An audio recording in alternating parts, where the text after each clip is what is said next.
Welcome to Uncommons. I'm your host, Nathaniel Erskine-Smith.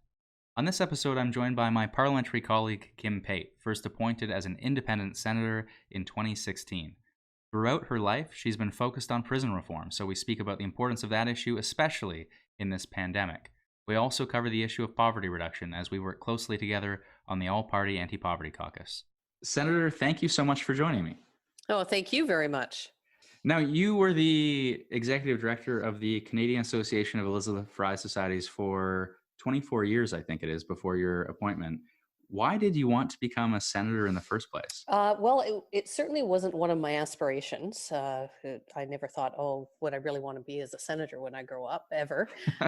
But when the Prime Minister decided to create the independent process, in fact, I even then I wasn't particularly interested. I thought it was interesting. I thought it was a novel way to go about things, but it was when people started approaching me. So there were a few different groups of people, some who were parliamentarians, who were staffers, who had been clerks on committees I'd appeared before. Different people approached. Then there were also folks who I'd worked with in the context of historical sexual abuse within policing and corrections and other places. And then, of course, there were folks who I was working with at the time who approached. And so when I was asked to allow my name to stand, I was very touched. I was honored, then humbled that people thought about that, but I actually didn't really think it would ever happen. I had been before EFRI. EFRI was, I think, 2 months away from my 25th anniversary when I was appointed. And I had worked before that with the national and local John Howard Society after law school. And so really my work had been doing law reform work for better part of 35 years. So I never really anticipated that, even though it was very kind and generous that people wanted to nominate me, that I'd ever be selected. So when I was, I probably know was more shocked than me. And so, but the reason I actually accepted was when I looked at what the role was supposed to be. Of one of the pieces that really captured my attention was, in addition to being the body of sober second thought, one of the expectations is that we actually represent the interests of those who often aren't represented by elected officials, because they're generally groups that aren't necessarily as popular, minority interests that often don't capture the public attention in the same way. And of course, for the last senator who had worked on prison issues that I knew of was Earl Hastings, and he died 20 years before I was appointed. And so I thought, well, that's, there's work that needs to be done there. And my longer term interests were really on how do we actually build a more equal, just, and fair society for all Canadians. And so that was really my long-term interest in the Senate, but as well, of course, the ongoing work that I had been doing. And have you found it to be an effective way of elevating those voices in comparison to where you were before as an executive director of an association with significant standing? Well, I think you and others are probably the better judge of that than I am. I do know that the first speech I made in the Senate was on the overrepresentation of Indigenous women in our prisons.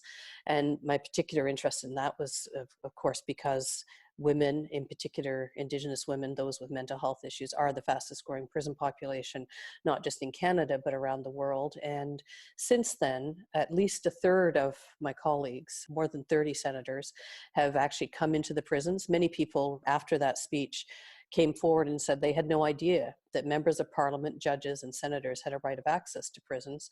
And so a number of colleagues have exercised that right, not just through a human rights review that the Human Rights Committee has been doing on prisons, but also independently after we debated Bill C-83, the bill that renamed segregation and calls it structured intervention units. There were a number of senators who were extremely concerned that the bill was passed without the amendments we had made in the Senate, because many of those amendments were made on the basis of what senators were seeing when we went into the prisons, and what we knew that the House of Commons, the members of Parliament, had not seen because they hadn't necessarily been in the prisons to see what was happening. And now some of your colleagues are also joining us on visits. The last visit we did in Victoria, 2 MPs joined us. And so we're opening this up to say, obviously not right now during this pandemic, but as we move forward, our hope is that more and more members of Parliament will also join us and exercise their right. When I would be denied access to prisons in the past, I used to go looking for members of parliament to help me get back into the prisons after things like the death of Erskine-Smith, after situations like the one at the prison for women in Kingston in the 90s that gave rise to the Arbor Report. And so I think it really is part of our responsibility to know what's actually happening in our prisons when we're passing legislation. Post-pandemic, I will certainly participate in that as well. Excellent. Do you see challenges with the current structure to the Senate in what you had hoped it would be versus what it is? I have to say, on a personal note, I'm sometimes jealous of the Senate because of that independence, but I also recognize you don't sit in caucus, and so maybe there aren't the same opportunities to exert influence that a member of parliament might have. Well, I've never been a member of parliament, so I don't know the details. People used to joke that if I had been asked to run for some of the parties in the past, and the joke used to be I might get elected, but then the minute I wouldn't vote with the party, I'd be kicked out of caucus. And so, Though that has not been my experience. so there, there's a freedom with the independence, but there's also the responsibility then of really ensuring that the information you're providing educates people enough that they can move in a certain direction. So, for instance, my first experience really with a piece of legislation that I felt very strongly about, that I initially wanted to oppose, but then thought as a parliamentarian now I have a different responsibility and tried to fix, was Bill C-83. There was also the sexual assault capacity provisions. There were others in immigration. There have been other pieces of legislation. I really put a lot of work into trying to fix Bill C-83. And the Senate came on side with that, but the House of Commons did not in the end. And I think part of it was, is a function of what we were seeing when we went into prisons and what maybe people were believing would be different because of the legislation when it passed the House of Commons. It's a challenge too on the House side when your strong work out of the Senate, and that's a perfect example of it. And I would say this more independent Senate has consistently amended bills in a positive way overall. The challenge is when we vote on block. So it's sort of upvote, downvote on the government's decision to accept amendments. And if the government decides to accept some amendments that are positive and ditch amendments that are positive too, in the House, it's a real challenge to say, well, I'm not going to vote against the acceptance of some positive amendments. Yeah, and I think the learning is, there are days that it's frustrating, absolutely. But the learning as we move forward, my hope is that we will see, even though we're physically more distant now, we're not in the same building, that there will be ways for us to work together more on these sorts of issues and other issues where we now have a number of us in the Senate who have worked specifically on some of these issues. And in the past, parliamentary committees as well as Senate committees may have considered us as valuable witnesses, but now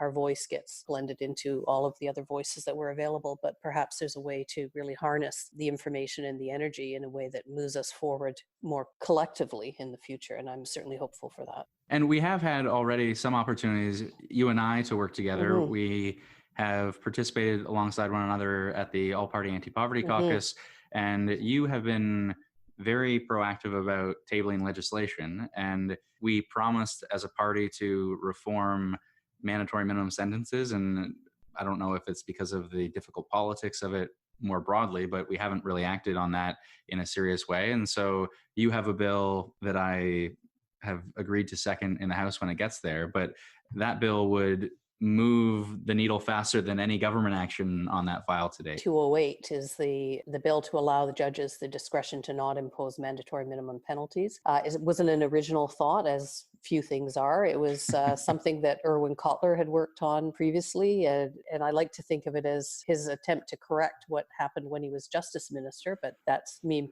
putting words in his mouth perhaps. But he came up with that idea, and I thought it was a good idea, and so with his permission, tried to move it forward in the last parliament. It didn't move forward, and I'm very grateful for your assistance in trying to move it forward now. And then another of your colleagues, Judy Scrow, is sponsoring the bill basically to try and streamline the pardon process or the record suspension process so that convictions could expire and so people could get on with their lives. And then we're also working, you and I, through the Anti-Poverty Caucus, as with many other MPs and senators, on this whole idea of guaranteed livable income and how do we repair our social safety net, which the evisceration of it has become so apparent during this COVID pandemic. The healthcare, the social services, and even educational service issues that have come to light because we haven't taken care of some of these areas in the past. Why do you think it's so hard to follow the evidence with respect to prison reform? It's just because of populist sentiments, and then elected politicians like me are gutless and can't move forward with it in the face of popular opinion, and the conservatives wave their finger and say mandatory minimum sentences and lock these people away for life, and that is just a popular sentiment. Well, I don't think of you as gutless, and I don't think of many of your colleagues as gutless. Another thing that's happening in this pandemic that I really like is people talking about caremongering as opposed to fear-mongering. I think we've had decades of fear-mongering, and it has become very easy to blame the people who end up in the most unequal situations, not just those in prisons, but people who are poor, the missing and murdered Indigenous women, somehow they're at fault, women who experience violence. We have this tendency, those who are most vulnerable and most at risk of whether it's of being poor, of being victimized, of whether it's because of their gender, because of their race, because of their situation. Somehow it's easy to hyper responsibilize those individuals and say if they could just pull themselves up, and I love Hugh Siegel's, the title of his new book, Bootstraps Need Boots. And I think really what this pandemic has laid bare is that we have, almost everybody wants to talk about vulnerable people right now and recognize that we need to reduce the numbers in prisons in order to make space to do the hygiene and physical distancing practices. We need to be providing for people who are poor or on the street, who are struggling, who have mental health issues. There's a new sensitivity to how close so many people were to being on the edge. And so within weeks, people who thought they were in comfortable, stable situations suddenly found themselves economically unstable. Their housing was unstable. Their health was unstable. And so I really do hope and I believe that coming out of this, there'll be a renewed, energized, much like what I understand happened post-World War II, post the Spanish flu epidemic, that we'll actually see people wanting to work together to rebuild this so that, if scientists and medical professionals are correct, and this is just the first of many, then we will be ready as the world moves forward in the coming years and decades to not have a repetition of the huge series of crises, economic as well as housing and health crises that we've faced over the last 2 months. I want to get to that conversation about social infrastructure and building out a basic income, because you had so many senators sign on to a letter of yours alongside Senator Lankin. Before that, though, your focus on prisons and prisoners, because there is obviously a relationship between poverty and prisons. But there are many people who live in poverty and have no interactions with our prison system and are law abiding citizens. And so the Globe said about you, for 35 years, Kim Pate has been our country's most prominent advocate for the hundreds of women locked away in prisons. And as a senator, you have been an advocate for decarceration. Why the focus on prisons and prisoners specifically? How did you go down this path to say, I'm going to devote my life to protecting prisoners and improving the standing and human rights of prisoners? During law school, I worked first with young people, then with men, then with women in terms of prisons. But when I was at law school in Halifax, the clinic that was in my final year I worked at, I had done an independent research project on the Young Offenders Act, as it was just about to come in. And so because I had done that work, and very few people, including the lawyers we were working with, the judges who were in youth court, knew that area, I was at the clinic and suddenly I had this opportunity to work with all of these new cases coming through under the Young Offenders Act. And one of the things that I hadn't really thought about, I'm ashamed to say before that, is even though I was a working class kid, even though, I was the first in my family to get a university education, I hadn't really thought about the systemic issues that face. So I started going into the youth jails. I started going into the adult jails. And what I saw, and I went to law school to make money. Let's not be clear. Like I wasn't going to do social justice or any kind of other work. I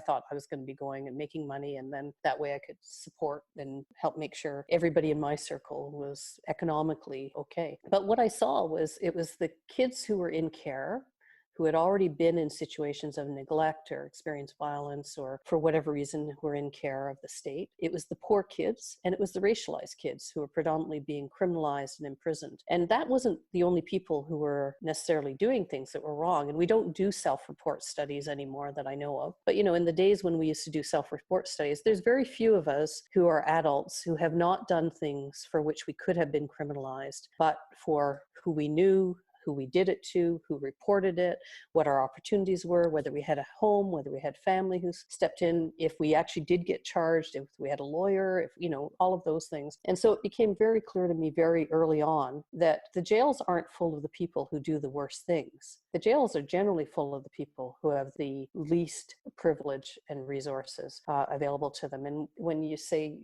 there's lots of poor people who don't break the law, that's true. But if you look at everybody who's on social assistance, there is nowhere in this country where people can survive on social assistance without doing something for which they could be criminalized if it was monitored and if they were pursued.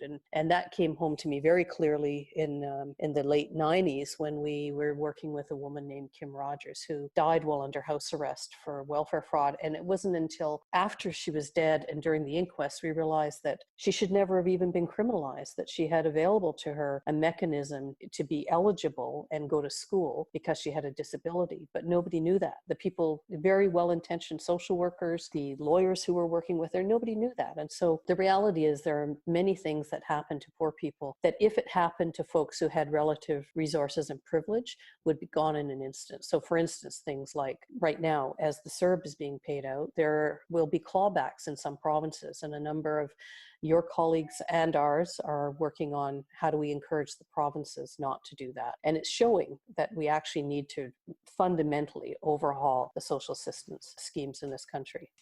And then do you draw a distinction when you rebut some of the attacks and some of the push to say we should have a greater focus on retribution and these mandatory minimum sentences? Do you try to draw a distinction at all? The examples you highlighted there are people who have been challenged in many different ways in their lives, and they have maybe turned to what we consider crime to get by. And there is an understanding there that if we better provided for those individuals, they wouldn't be in that place, versus violent offenses versus sexual assault. Do you draw any lines in the defense of certain prisoners over others? Well, certainly in my years, I, for a period of time, worked with male sex offenders because that was an area that I found I had one of the biggest blocks to what do we do that's more progressive. What I found out, though, when I worked with them is almost all of them had themselves experienced sexual abuse. And that's not to excuse behavior, but when we know that, for instance, Mount Cashel, which many of the folks of my generation will remember when the brothers in Newfoundland were all being charged, a friend of mine and a classmate was one of the prosecutors. And she mentioned that many of the witnesses who had been children who had been sexually abused by the priests and the brothers in Mount Cashel were themselves in prison as sex offenders when they went looking for them. Many of the girls who had been abused had been, were on the street, had died, were in abusive relationships. So that's not to excuse any of that. But when we understand that part of this is because we don't take seriously the inequality that we set up in the first place, economic, gender, racial inequality, and then we see it, we see the impact of it as who we actually blame, who we hold accountable more than other people by looking in our prisons. So for instance, when you talk about men who have committed sexual assault, I'm not suggesting we open the doors and everybody run free, but I am saying that when we look at who's there, we should be examining what our part is in providing a situation where their abuse was not dealt with, where their misogyny and their attitudes that were ingrained, whether it's in their homes or communities of origin or through the treatment they received after they were abused, that we have a responsibility to be correcting at every level. And the prisons, from my perspective, have become the place, the repository of every individual who we have literally thrown away. And so that's how Indigenous women are the fastest growing and the highest percentage, because we know from the Missing and Murdered Indigenous Women Inquiry that what the intersection of misogyny and race means that many, many Indigenous women have been treated as disposable. I don't want to accept that. I don't accept it. But it's the only conclusion, I should say, that the evidence bears out. And so if we really want to address it, it's not by harsher penalties, it's not by creating more inequality, it's by rolling back and saying, how do we, is guaranteed income part of it? Is more equitable access to education? Is ensuring that people have a more equitable opportunity to start and contribute and be part of society? And we don't have that yet in Canada. We talk about it and we've got a charter that says we do, but I think part of why I'm excited to be in the Senate, as I see that as part of my role as a senator now, to continually work on that area and use all the incredible resources we have available to work on that. And so that we do take seriously violence against women, so that we do take seriously racial inequality. And then we look at who is not taken care of in that situation. And I think there are many people, the heads of corrections in the mid-90s said, so these were all men at the time, federal, provincial, and territorial, said that we could release 75% of the people then in prison and not increase risk to public safety. And that's because they know, when we look at women, I can count on one hand the number of women who have committed predatory acts of violence without somebody else first triggering it. And again, it doesn't mean to excuse every act of violence, but when you know that the majority of the women who are in for violent offenses, and children for that matter, have first reacted to the violence done to them, and then done it in sometimes ways that have been characterized as vengeful or been characterized as too much to have been self-defense, or self-defense wasn't even contemplated, then you know that we're talking about a different scenario than what we often think of when we think about violent offenses. Retribution, I think, as a principle, still has a role to play in our criminal justice system.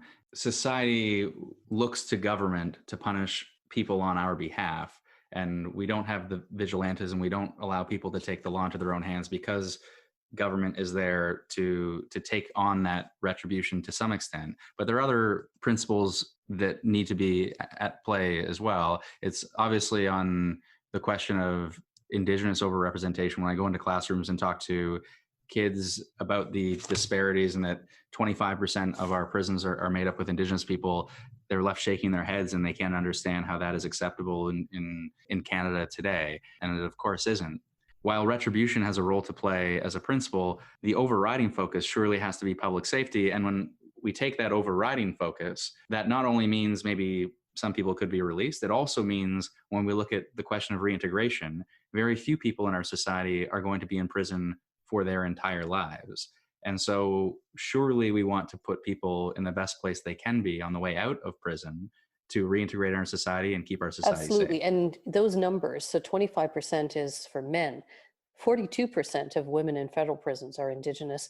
And I was just working on a case in Saskatchewan recently. 98% of girls in custody in Saskatchewan are Indigenous. So That is yeah, horrifying. so we're not talking about an equal application of the law. And so retribution may be used for some cases, but not all. And it's part of the reason that deterrence was taken out of the Youth Criminal Justice Act entirely, as was solitary confinement, because the recognition that, in fact, the punishment that many people will advocate, if it worked, then the United States should be the safest place in the world. Because if, in fact, just punishing people taught them a lesson, well, we'd be doing very different things in terms of how we parent. The reality is most of us know that punishment alone does not solve anything, and that, in fact, it's education, it's people taking time to understand, why did you do that thing? I mean, I often use in the beginning of the courses that I teach a quote by Anatole France, who goes back to the 1700s in France, and it's the law applies equally to the rich and the poor. Neither is permitted to steal bread or sleep under bridges. Well, to me, that epitomizes what we don't talk about in terms of the law, is that what we criminalize and what we privilege is not necessarily, like right now, why isn't it criminal that seniors' homes are so underfunded and that we have not taken care of children and elderly in the way that we think they should be? And so we have diminished the roles of those who take care of people. Similarly in healthcare, the janitors and the personal support workers and the aides who are being relied on to clean up, to deliver, to take care of some of the basic healthcare issues are some of the most underfunded, have the least benefits, all of those sorts of things. And so, I think, we do need to think about all of those areas. But I started out, I grew up working class. I believed you do the crime, you do the time. Pretty basic. I would have said I believed in capital punishment as a kid because I was raised that way. It was only going into the prisons and seeing who's actually there, and then being out in community and seeing who's not being held accountable for sort of pretty egregious behavior sometimes, particularly when it came to sexual assault, and, watching, literally observing people doing things that was reprehensible that they were never held accountable for. And, we've had Me Too, we've had all of these things, but we really still are in a phase where we haven't fundamentally said it is not okay to treat people in ways that are commodify them or that denigrate them because of their gender, because of their race. And I think we really need to go there. And I mentioned social assistance recipients. If middle income folks, if their debts were treated the way debts are treated for poor people or on assistance, there'd be a huge outcry. So when you borrow money, if you're on social assistance, it's counted as income. Can you imagine if we were all taxed based on the money you borrow for a car, the money you borrow for a mortgage?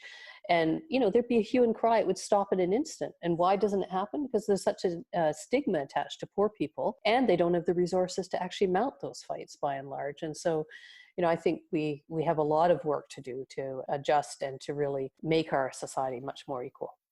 I saw privilege in the differential treatment of people more closely in my own life through drug policy, where you see the numbers of people picked up previously for cannabis and for other substances. And as a white man who went to law school, and while my parents were both teachers and I didn't come from great wealth, I certainly am incredibly privileged overall in our society.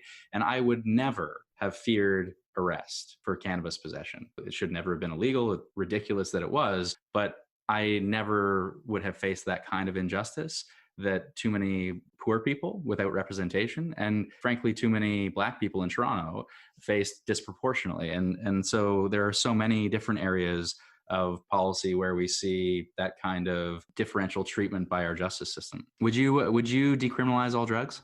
Yes, we should look to what Portugal has done, where in addition to decriminalizing drugs, they invested the resources they used to spend on criminalizing and incarcerating folks, and instead invested those monies into education initiatives, addiction support services, and other health-related health services. Imagine that, treating a healthcare issue as a healthcare issue. Yeah. We made a number of promises I mentioned before, and you've probably introduced stronger legislation as an individual senator on justice policy than our government has over the last 5 years. When you look at the progress we have made, and you mentioned the solitary confinement bill, would you give us a passing grade so No. far? Okay, well, let's hope that your private member's bill or your public bill out of the Senate becomes law then. There were 2 studies done in the last parliament on Indigenous people in prison. One focused on Indigenous women, the status of women one, and the public safety one focused on Indigenous prisoners. I actually think if you look at those compared to some of what we've done in the Human Rights Committee in the Senate, the big difference in the depth of the analysis really, I do think, relates to the fact that we were going into the prisons. And most of the studies are done based on really important good intentions out of Ottawa.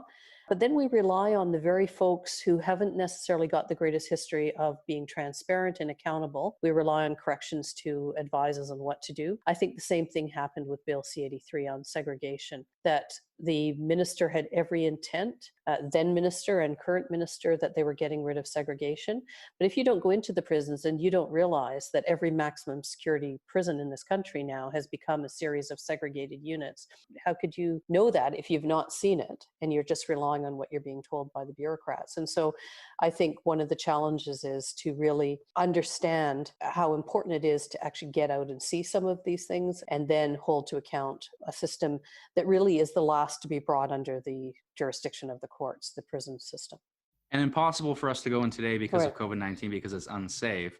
But it is also unsafe for prisoners and correctional officers to be in these facilities. People are not able to physically distance in a way that is consistent with public health. And if, unfortunately, that may mean facing even more dire circumstances of confinement and solitary confinement if they aren't allowed to interact with one another or be in more open spaces within the prisons. So damned if you do, damned if you don't, in some ways, it seems. You've been incredibly active and vocal in calling for the minister in our government to act quickly to release nonviolent offenders and individuals who would not pose a risk to public safety. Have we moved quickly enough? No, unfortunately. And in fact, I think the minister was misled by some of the correctional authorities, because just a few weeks ago, he was reported saying that they had released hundreds of prisoners. There are the thousands of prisoners released every year, not because of anything except that their sentences are come due and they should be being released. So on average, about 600 people are released a month in this country on parole, on some form of release, or their warrant expires, the warrant of committal, their prison sentence expires. And so there are measures that could be put in place to increase that. And I think again, my fear is that the minister and other officials have been misled by what in fact has been being done. And in fact, I wasn't surprised when I saw the appeal to the Supreme Court of Canada dropped, because coming out of this, we will see that solitary confinement has been the go-to measure used to address the health issues within prisons. And so I think we're going to see massive problems coming out of this, in terms of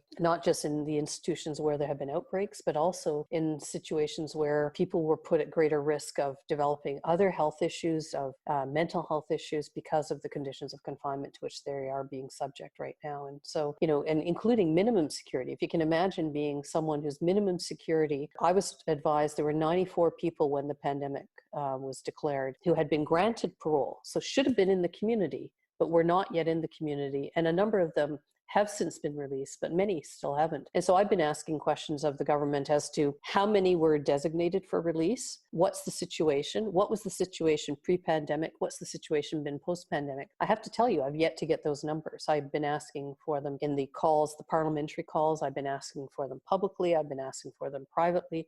And if I were the minister, I would be extremely concerned that the lack of oversight, the lack of his ability to get access to accurate information, has been really laid bare during this pandemic. And that leaves him at risk and it leaves all parliamentarians at risk, in my view. And so we really need to have that kind of oversight. I've been speaking to the folks who were put in charge of overseeing the new structured intervention units. They're not getting information. The folks who are doing the independent decision making, their recommendations aren't being followed. Like, how will that be followed up post-pandemic? And this was happening before the pandemic, so we can imagine how much worse it must be now. And that's just the narrow piece that we call structured intervention units, not the other kinds of segregation that exists, whether it's called medical observation, intensive psychiatric care, step-down units, voluntary limited association ranges. I can't count how many new names there are for segregation now that exists, but only one is being monitored, and that's the one that's called structured intervention.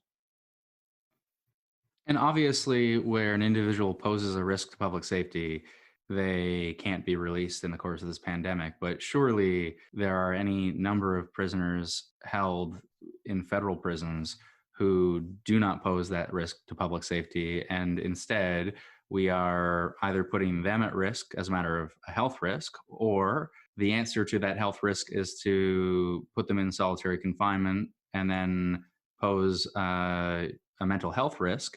In either case, prisoners' rights are detrimentally affected. Well, and it's not just mental health. As we now know, it creates physical health issues as well, and that some of the underlying health conditions that prisoners have is related to their inability to move around, their inability to have nutritious food. So there's the interrelatedness of all of that as well. And yes, I think post-pandemic, we will see many of those issues come forward and people be willing to explore what we need to be doing differently.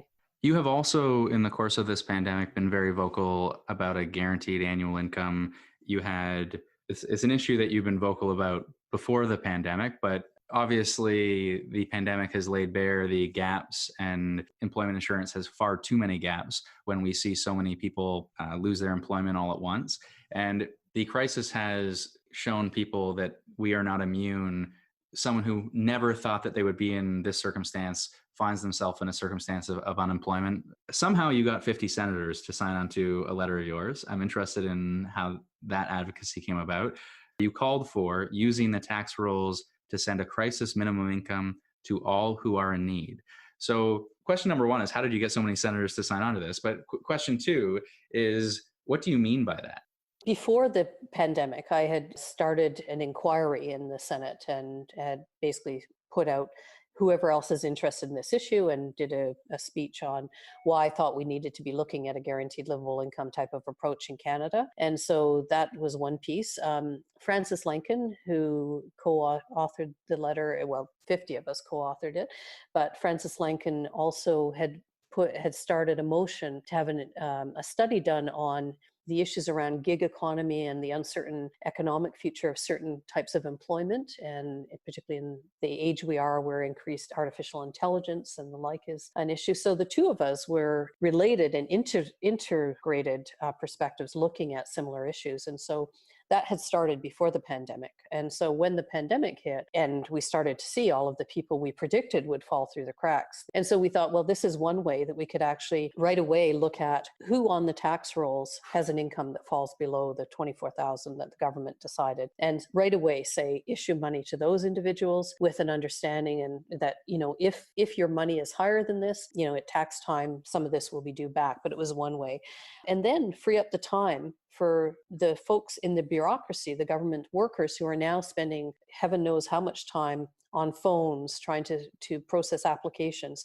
Instead, have them say, okay, now the ones that are falling through the cracks who we're still not addressing, how do we actually get them registered on the tax rolls and set up the algorithms so that individuals who aren't already there, whether it's because they're just entering the workforce or because they're on the street or they've been in prison before, or whatever reasons they're not registered, that we could get them registered and get assistance to them quickly. And then we look to economists like Evelyn Forget and folks that former Senators Art Eggleton and Hugh Segal had been working with around some of these issues, because as yours and my predecessors on the anti-poverty caucus, they were ones who were already looking at some of these issues for many years. We went back and looked at what did the Kroll report suggest in 1971 out of the Senate. And in fact, they recommended this kind of approach back then. And everything pointed to the fact that the reason it hadn't been implemented is really because while there's initial outlay of cost, as we're seeing now during the pandemic, the benefits of it could take up to 2 electoral cycles before we see the benefits. Well, what government, aside from in a crisis like this, is going to be willing to risk? We're going to have an outlay of costs that we'll see the benefit of in maybe 5, 7, 10 years down the road, in savings to healthcare, savings to prison and criminal legal systems, to general welfare of Canadians, boosts, involvement in the economy, better educated populace. Well, it was part of the reason that we were working on it in the Senate and trying to get more public interest in these issues before the pandemic, because we recognized that very few governments would take it on because of the risk that you wouldn't see the benefit right away. Now we have the pandemic, and we have to outlay the resources. We can't just stand by and watch people literally die because of the health issues, or a combination of they can't afford to take the measures they need to protect their health. And so, that's part of what we're talking about. And we're talking about an income-tested approach, not a universal. So some people, and in fact, the Prime Minister, when he responded to our letter publicly after being asked a question by a reporter, said didn't support a universal basic income. Well, we're not talking about a universal basic income. Would be every Canadian gets money. When you wrote using the tax rolls to set a crisis minimum income, had you just read that part of the sentence, you might think you were calling for a universal basic income. Now you say to all who are in need. And so I took from that you weren't calling for a universal approach, and that it was for people below a certain amount or who had lost income and were therefore in need. I like to think of it as a universally accessible, like our healthcare system. When you need it, you can access it. But it's not every one of us gets a check, because it was Art Eggleton who I thought very pointedly put it. He said, I used to be, before he was a senator and before he was a mayor of Toronto, he was an accountant. And he said, people who have a lot of money hire people to help protect their money. So if we sent out $2,000 to people who have a lot of money, they may figure out a way to be able to keep that extra $2,000. And that's not what we're trying to do. We're trying to address the needs of those. So it's an income tested. And I've sometimes slipped and used the term means-based. And I correct myself, because means tested usually means that someone gets to judge whether you're entitled. And that's not what we're talking about, because that's in fact been part of the problem with our social assistance scheme. When I was a single mom, if I had been in need of social assistance, some person, often a social worker or a clerk working, would plug in all the details and then decide whether I deserved to have that income. If I had a car, should I be selling my car first? And in some cases, in some jurisdictions, it's what we're finding out right now, is it's like apples and oranges. In some jurisdictions, you're allowed to have a car, and in some jurisdictions, you're not. In other places, you can accept groceries from your family, in other places, you can't. That's considered fraudulent if you don't declare it. So we need an approach that is much more clear and ultimately more fair. It just tracks back to the idea of a social safety net, that no one in our society is going to fall below this income level, because we don't want anyone in our society to live in poverty, not only because as a matter of social justice, it is wrong to allow our neighbor to live in poverty, but it is also a terrible thing going forward for our society, whether it is health costs, whether it is your conversation about criminal justice and why people land in prison in the first place, whether it is a matter of mental health, and the knock-on consequences of poverty are so great for our society writ large that we can't afford it in the end. That's right. And we know from places where they've tried some of these sorts of approaches, so, places like Iceland and Finland and others, where we see they not only have a are highly educated, more involvement in the economy, people actually working more volunteerism, and essentially a higher standard of living for everybody, lower crime rates, lower healthcare costs, and a generally happier society. Like, why wouldn't we want to go there? I want to go there.